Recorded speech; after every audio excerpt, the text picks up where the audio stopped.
कबूतर राजा के मरने के बाद टूनी चिड़िया अपने घर का खर्चा चक्की से आटा निकाल कर और उसे बेचकर चलाया करती थी। माँ, आप हमारे लिए कितना काम करती हो। हर दिन चक्की से आटा निकाल कर इसे बाजार में बेच आती हो और हमारे लिए खर्चा लाती हो। क्या आप सारी उम्र इसी तरह ही काम करती रहोगी? क्या हम काम नहीं करेंगे? आप हमारे लिए भी कोई काम बता दो, हम करेंगे ये काम। आप थक भी जाती होंगी, सारा दिन तो आप चक्की ही चलाती रहती हो। और पहले भी आपको मैंने बोला है कि थोड़ा सा काम मुझे भी करने दे, लेकिन आप तो मुझे काम करने बिल्कुल ही नहीं देती।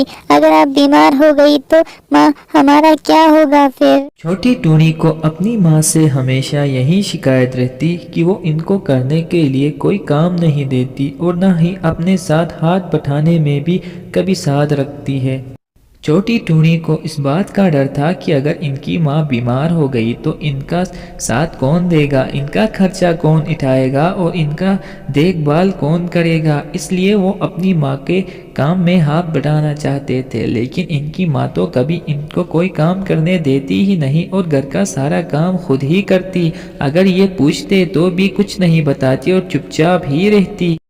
देखो बेटी, अभी तुम छोटी हो, जब जवान हो जाओ तो फिर जितना काम करना चाहती हो कर लेना, लेकिन अभी मुझे मौका दो, मैं बड़ी हूँ और तुम छोटी। नहीं माँ, हमें भी आपका हाथ बटाना है। आप ही सारा काम क्यों करोगी? हम भी तो ये काम कर सकते हो, क्या आपको करना लाजमी है? अरे बेटी, अभी तुम छोटी हो, मैंने बोला ना, जब तुम बड़ी हो जाओगी तो फिर ये घर के सारे काम तुम भी करना और मेरा हाथ भी बटाना। नहीं माँ, अभी मैं बड़ी हूँ, छोटी नहीं हूँ। आप मुझे वैसे ही छोटी बोल रही हूँ, मैं कहाँ से आपको छोटी लगती हूँ माँ? टूनी चिड़िया के बहुत समझाने पर भी उसकी बेटी नहीं मानती। आखिरकार बड़ी टूनी हार मान लेती है और अपनी बेटी से कहती है, चलो ठीक है, अगर तुम मेरा हाथ बटाना चाहती हो तो आज के बाद तुम भी घर का काम कर सकती हो। ये बात सुनकर टूनी चिड़िया की बेटी भी बहुत खुश होती है और अगले दिन सुबह बड़ी टूनी छोटी टूनी को भी चक्की लाकर दे देती है और छोटी टूनी खुशी खुशी अपनी माँ का हाथ बटाना शुरू कर देती है और चक्की से आटा निकालना भी स्टार्ट कर देती है। माँ, मैंने बोला था ना कि मैं आपका हाथ बटा सकती हूँ। देखो, अब तो हम दोनों काम कर रहे हैं और आपको काम के में भी कितनी आसानी हो रही। अब माँ बेटी दोनों ही चक्की चलाते और बहुत सारा आटा निकालकर मार्केट में बेच आते। अब पैसे भी डबल हो चुके थे और पैसे भी अच्छे खासे आना शुरू भी हो चुके थे।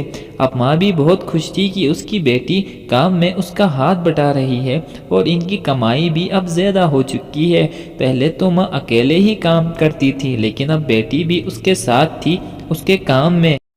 बेटा, तुमने सही कहा था कि हम दोनों मिलके काम करेंगे तो पैसे भी अच्छे खासे आएंगे और मेरी टेंशन भी कम हो जाएगी। अब ये बात सही साबित हो चुकी है, क्योंकि हम दोनों मिलके जो चक्की चलाते हैं इससे पैसे भी डबल आ रहे हैं और हमारा मुनाफा भी ज़्यादा हो रहा है। काश ये बात मैं पहले ही समझ पाती और पहले ही तुम्हें अपने साथ रखती तो हमारा काम भी बहुत जल्दी हो जाता और इतनी टेंशन भी मेरे सर पे ना आती। तुमने सही कहा था कि हम दोनों को मिलके काम करना चाहिए और अब सब कुछ आसान हो रहा हमारे लिए। माँ, यही बात तो मैं पहले से आपको कह रही थी कि हम दोनों को मिलके काम करना चाहिए, लेकिन आप मेरी बात नहीं सुन रही थी। चलो, अभी तो आप समझ गई, हम मिलके काम कर रहे हैं और मुनाफा भी अच्छा खासा हमारे लिए हो रहा है। हाँ बेटी, अब हमारा मुनाफा भी डबल हो रहा है और हमारे पास पैसे भी आ गए हैं। हम इसी तरह काम करते रहेंगे आगे भी और इसी तरह फ़ायदा भी होगा हमारे लिए।